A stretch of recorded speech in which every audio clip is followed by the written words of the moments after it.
You know, it's interesting that I love portable typewriters. The smaller the better. But the genesis of my typewriter experience started with electric typewriters in high school. That's where I learned to touch type. Electric typewriters.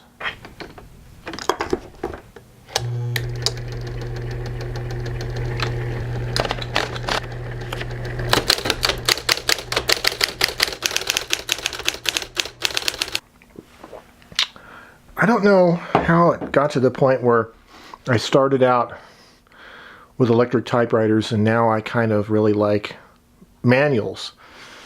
But part of it might have been that over the years I've kind of gained an interest in small portable electronics, and I like the mobile nature of them, not chained to a wall outlet. I mean, I think go back to the cassette tape recorders. I think we got a cassette tape recorder somewhere back in the late 60s when I was a kid, and battery powered by C-cell batteries, I think. And yeah, you could carry that thing around with a microphone attached and do your own radio programs and stuff.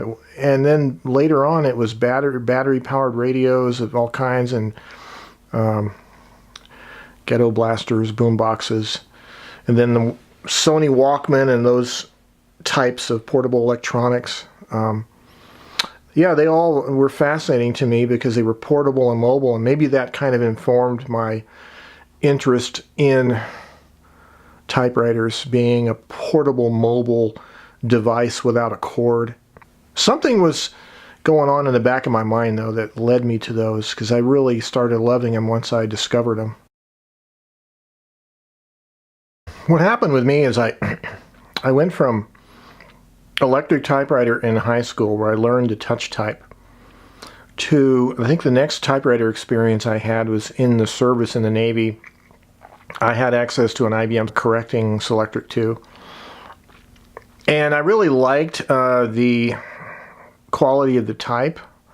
It was very professional looking, but I didn't think at the time about portability. It was just a fixture on a desk. It wasn't even my typewriter. It was the senior chief's typewriter in his office.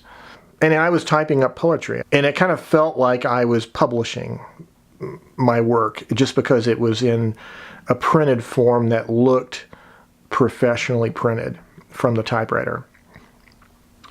Well, then you go forward in time to the early 1980s, and I bought a Smith Corona daisy wheel plastic wedge kind of electric typewriter, and actually I liked it. It just used cartridge ribbons and the white little reel of correction tape, and so it was expensive to run. Even back then, I think the cartridges were $7 or $8 a piece, so it was kind of like Polaroid film cameras. You know, the typewriter wasn't all that expensive, but it was just expensive to use. And I did like the quality of type, of font. I collected several different daisy wheels, print wheels. It was just expensive to run, and I kind of lost interest in it after a few years. Then sometime in the mid to late 80s, I got a Royal gray one with a red badge that you push in and the ribbon cover pops up, kind of a medium-sized portable. I don't know why I got it. I think I was attracted to the idea of no cartridges. But I think the thing that turned me off to it at the same time was, in comparison to the Smith Corona, the quality of imprint was not that professional carbon film ribbon looking imprint.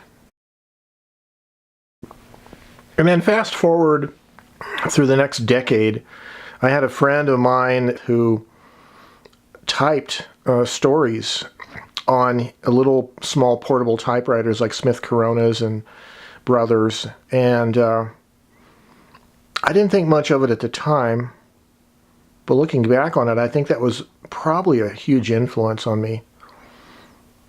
Anyways, I got my first manual typewriter back after that in the early 2000s, and it was an Adler, a medium-sized portable, very well built I probably should have kept it, but I was so ignorant about typewriters at the time. I liked it. It typed fine. It was just big, cumbersome. You had to sit it on a desk. You couldn't take it anywhere hardly. It was just too big. And I took it back to the typewriter shop a few years later and traded it in for the little Royal Mercury. And that's kind of where my modern fascination with the typewriter thing started. I wasn't even aware of my bias against electric typewriters until I think it was the summer of 2016, August, where I drove over to Phoenix, Arizona, and attended my first type-in, a Phoenix type-in.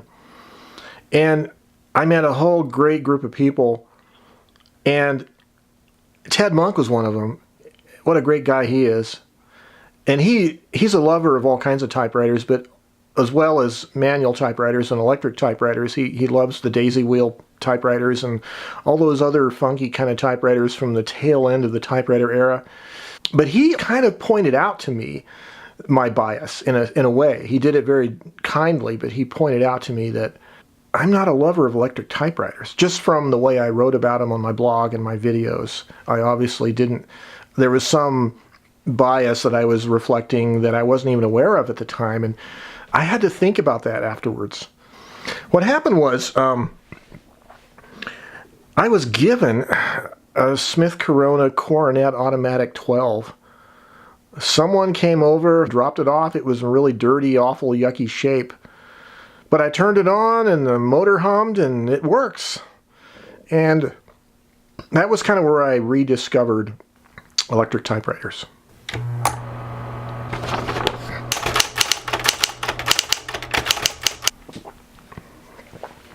I think as far as the usage mode of typewriters, the thing that I think about is there are typewriters that are big enough that they need to be set on a desk and left there. And they're impractical to carry around just because of their weight and their bulk. And that could be either electrics or manuals. It doesn't really matter. It's agnostic. It's just that the fact that their size and weight precludes them from being portable and taken around. And then there is the ultra portables. So it's kind of usage mode.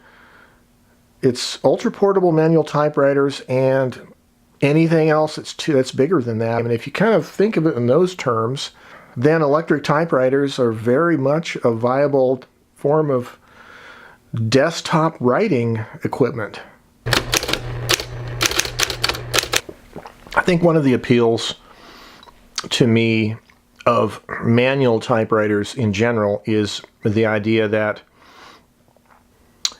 you could use them in a situation where there's no electricity. The apocalypse of some kind. Post-apocalyptic writing machines. But realistically, I think most of us expect to have electricity. And so having a little modest size electric desktop typewriter, I think is quite viable. I could easily see myself continuing to collect portable typewriters, especially ultra portables. But as far as electric typewriters, I have 2 of them. Yeah, that's probably enough electric typewriters. I don't feel the compunction to collect those. And of those 2 that I own, obviously this Smith Corona Electric is the preferable one only because, well, a number of reasons. The aesthetics of it, the color, the kind of turquoise blue with the electric red logo and the diminutive size, the standard size carriage. It's like a silent super, essentially, the body style. It's not a big, massive, wide thing. And I think that's why it appeals to me. And if I had to get another electric, I might get another one of those as a backup in case the belts break or the motor goes out on one of them. Yeah, I like the small typewriter. I think a small electric typewriter is a really cool thing. And if I see another one of these, I'm getting it.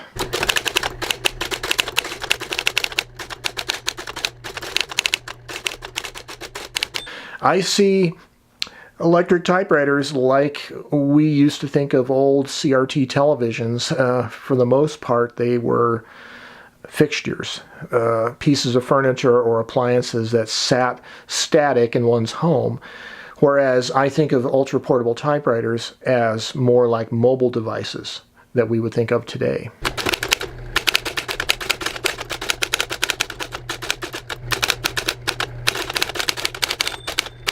It's been a while, I would say at least 6 months, maybe 9 months, could be a year or more since I've last taken the Coronet Automatic 12 out of storage and turned it on and tried typing with it. And I was really surprised on two fronts. First of all, I was surprised how well it worked, considering how bad a shape it was in when I first got it and the work I did to it. And it's been sitting around in the garage for that long a period of time. But secondarily, even more surprising was the fact that I actually like the aesthetics better than I thought I would. You know, that turquoise blue 5 series electric Smith Corona is just lovely. But this Coronet is bigger, bulkier. It has, you know, the brown tones, the earth tones, kind of a chocolate brown on the bottom. There's kind of an espresso colored on the upper deck, and the keys are coffee crema color, and then that synthetic wood paneling on the front. So it has an interesting styling all of its own, and I really appreciate it. I would say the only thing detracting from its use, in my view, is it is pretty loud when it types.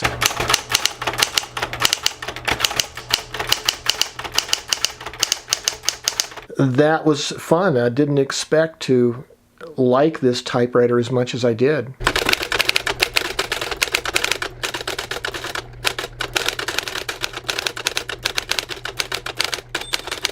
Electric typewriters, I like them, especially the kind that use the cloth ribbons.